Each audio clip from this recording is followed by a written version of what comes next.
अस्सलाम वालेकुम। मैं इमदाद सुमरो। वज़ीर-ए-आज़म इमरान ख़ान ने बिल आखिर वो एतराफ़ कर लिया जिसकी उम्मीद थी, जिसकी आस लगा कर पूरी कौम बैठी हुई थी कि ये हुकूमत इनसे नहीं चल रही, इनका तजुर्बा नहीं है, ये नातजुर्बाकार हैं, ये अंडर ट्रेनी हैं और इस वजह से इनकी परफॉर्मेंस जो है वो दिन ब दिन ख़राब हो रही है।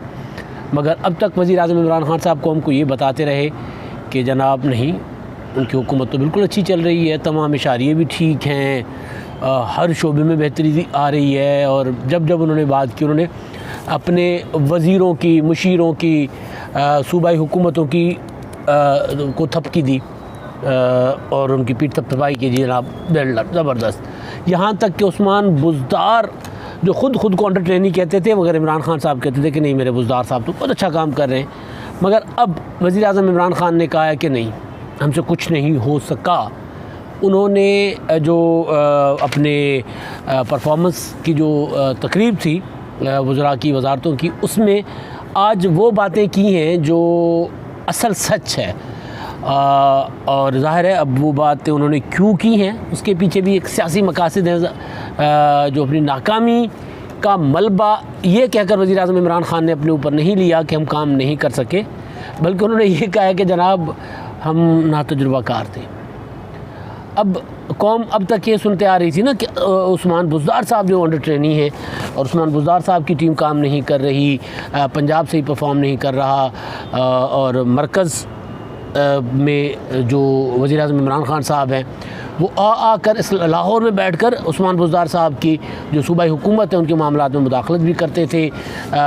बतौर पार्टी सरबराह वो गाइडलाइन तो दे सकते हैं, मगर उन्होंने सिर्फ गाइडलाइन नहीं दी, वो सारी की सारी पंजाब हुकूमत बैठ के बनी गाला से चला रहे थे।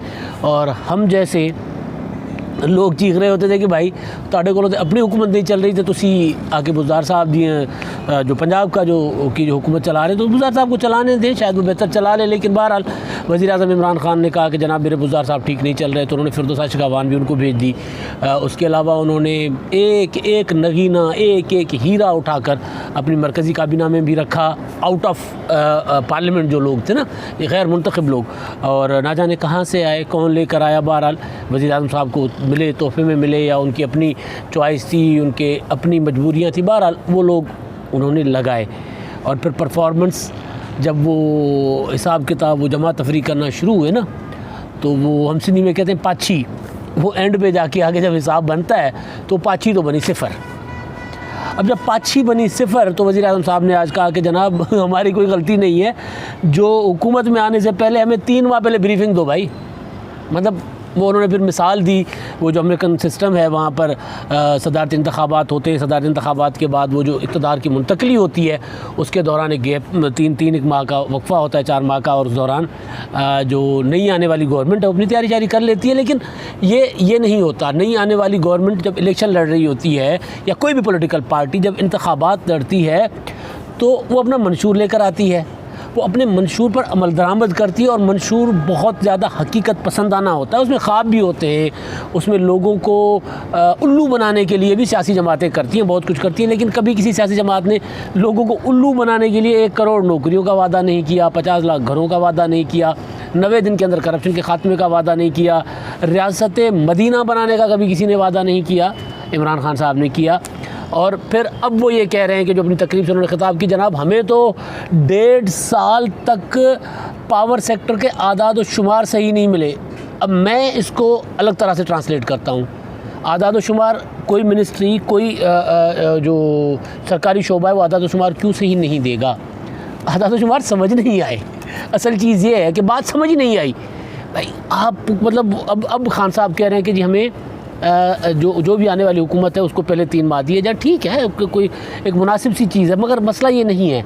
मसला ये है कि आपने समझा हुआ था मुल्क को क्रिकेट का मैदान, आपने टर्मिनोलॉजी इस्तेमाल की हुई थी क्रिकेट की, आपको वही वाला था वसीम अकरम को इधर से उठा के उधर लगा दो, शोएब अख्तर को उधर से उठा के इधर लगा लो, जावेद मियांदाद के ख़िलाफ़ फ़लाँ साजिश कर लो, ज़हीर अब्बास के ख़िलाफ़ फ़लाँ साजिश कर लो, या फ़लाँ को इधर कर दो, माजिद खान को हटा दो, इधर को निकाल दो, इसको निकाल दो। 11 लोगों की टीम थी, मोरों की तरह आप बदलते रहते थे, फिर उनके अंदर भी आप साजिशें करवा के लड़वाते रहते थे, सबको पता है। तो आप क्रिकेट का आपका तजुर्बा था, वो तजुर्बा आप मुल्क पर करने लगे।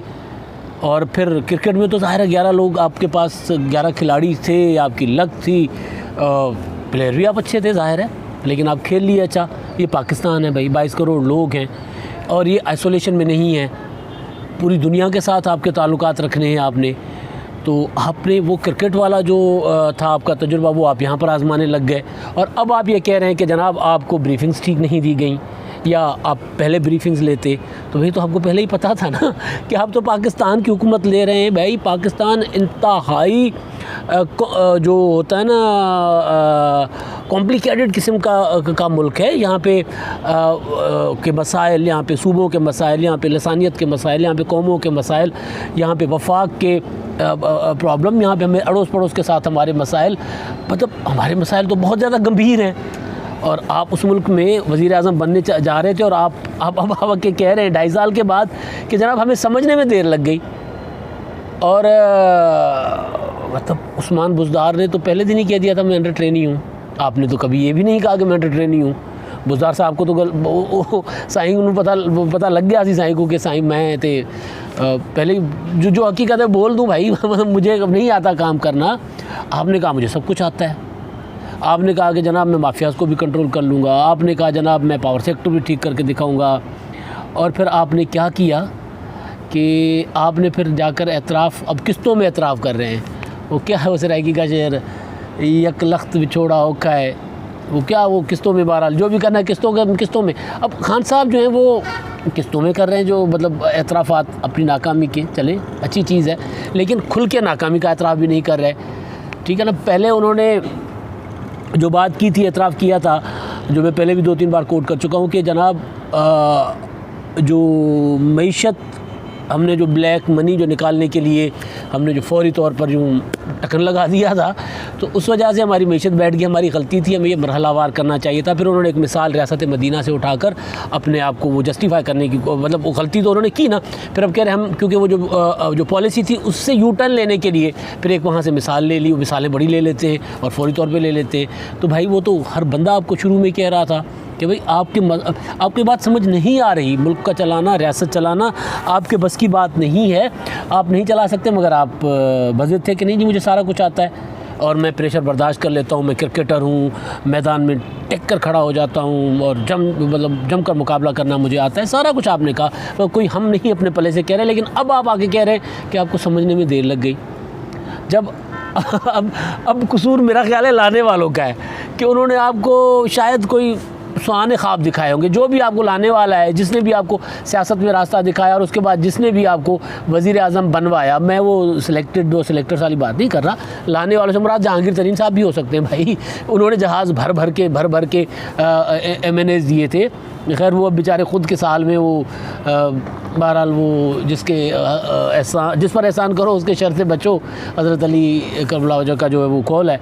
तो बहरहाल तो अब वो तरीन साहब तो याद कर ही रहे होंगे इनको, लेकिन जो लाने वाले से मतलब तरीन साहब ही हैं ज़ाहिर है, या वोटर बेचारे, मतलब मैं कोई इधर उधर इशारे मेरा नहीं है, ना वो जो अपोजिशन इल्ज़ाम लगाती है मेरा उनकी तरफ कोई इशारा नहीं है। मैं सीधा लाने वाले जो वोट लेकर लाए, अब वो भी बेचारे परेशान हैं कि शायद वोटर सोच रहे होंगे कि ऐसी ना ट्रेनिंग ही कर लेंगे यार, मतलब लेकर ही आना था तो फिर सिखा भी लेते ना। तो अब वो कह रहे हैं कि जी आना हमें बिल्कुल हमें पता नहीं था मुल्क कैसे चलाया जाता है। और फिर अब आखिरी जो तान टूटती है वो वही है, वो जो 18वीं तरमीम वाली। अब कहते हैं जनाब ज़िम्मेदारी तो वफाक के पास है, अख्तियार सूबों के पास है। अब गंदम वाले मामले को लेकर, माहौलियात के इशूज़ को लेकर आपको पता था ये पाकिस्तान 18वीं तरमीम वाला है और आप इस 18वीं तरमीम को अब चेंज कर भी नहीं सकते, क्योंकि इससे शदीद सूबों के अंदर रिजेंटमेंट आएगी। और आपने कोशिश करके भी देख ली, वो तो नहीं होगा। तो बेहतर ये है कि बजाय इधर उधर सोचने की अपनी परफॉर्मेंस जो है उसकी तरफ तवज्जो दें। और जो आपने एतराफ़ किया है, ये एतराफ़ अब लोग अब 2.5 साल के बाद अब लोग ये मानने को तैयार नहीं होंगे, जिन्होंने आपको वोट दिया है, जो आपको लाए हैं, जो आप कहते हैं जो आपके हकीकी सिलेक्टर्स हैं, वो अब आपके ये जो एक्सक्यूज़ेज़ हैं वो सुनने और समझने को तैयार नहीं हैं। अब आप इतने भी झल्ले नहीं हैं कि आपको पता नहीं था कि जनाब पाकिस्तान वो कितना कॉम्प्लेक्स किस्म का मुल्क है, यहाँ पे कितने मसाइल हैं, रोज़गार के, अमन अमान के, दहशत गर्दी के, इंतहा पसंदी के, सारा कुछ आपके सामने था। और दुनिया हमें कैसे ट्रीट करती है, दुनिया के साथ हमने कैसे फेस करना है, वो भी सारा कुछ आपके सामने था। तो अब आकर अगर आप ये कह रहे हैं कि जनाब अब आपको पता नहीं था और आपको ट्रेनिंग नहीं थी, तो बहरहाल ये बहाना तो हो सकता है, इससे आप अब भाग नहीं सकते। असल चीज़ जो है कि आप अब कोशिश ये कर रहे हैं कि आप भागने की कोशिश कर रहे हैं कि आप परफॉर्म क्यों नहीं कर पाए, आप अपनी नाकामी को कवर देने की कोशिश कर रहे हैं, मिट्टी डालने की कोशिश कर रहे हैं। वो आपसे नहीं होगा। मुझे अभी मैं जब ये व्लॉग करने बैठा था तो मैं एक ख़बर मेरी नज़र से गुजर रही थी कि परवेज़ इलाही साहब ने आज पंजाब असेंबली में कहा है कि जनाब अगर सिंध में गंदम 2000 रुपये मिल सकती है किसानों को, तो पंजाब में क्यों नहीं मिल सकती। और ये सूबाई हुकूमत का मसला है, और सूबाई हुकूमत करना चाह रही थी 2000, लेकिन आपने मना कर दिया था। खान साहब आपने कहा था नहीं जी 2000 गंदम नहीं करनी चाहिए, आप तो 200 बढ़ा रहे थे। वफाकी काबीना का फैसला था जिसको फॉलो किया आपकी सूबाई हुकूमत, पंजाब की हुकूमत ने। तो आपके पास लोग आपको मशवरा भी देते हैं जो तजुर्बाकार हैं, वो आपको बताते भी हैं कि क्या करना है और कैसे करना है, मगर नहीं, आप क्योंकि सीखे सिखाए आए थे और अब कौम को ये बता रहे हैं कि नहीं जी आप तजुर्बाकार नहीं थे। तो अब वो कहते हैं लेन सार पे अब तो नहीं हो सकता। अब आपने यूटर्न लिया ज़रूर है, ये वाला बड़ा यूटर्न लिया है कि आपसे मुल्क नहीं चल सकता, लेकिन अब आपको चलाना पड़ेगा।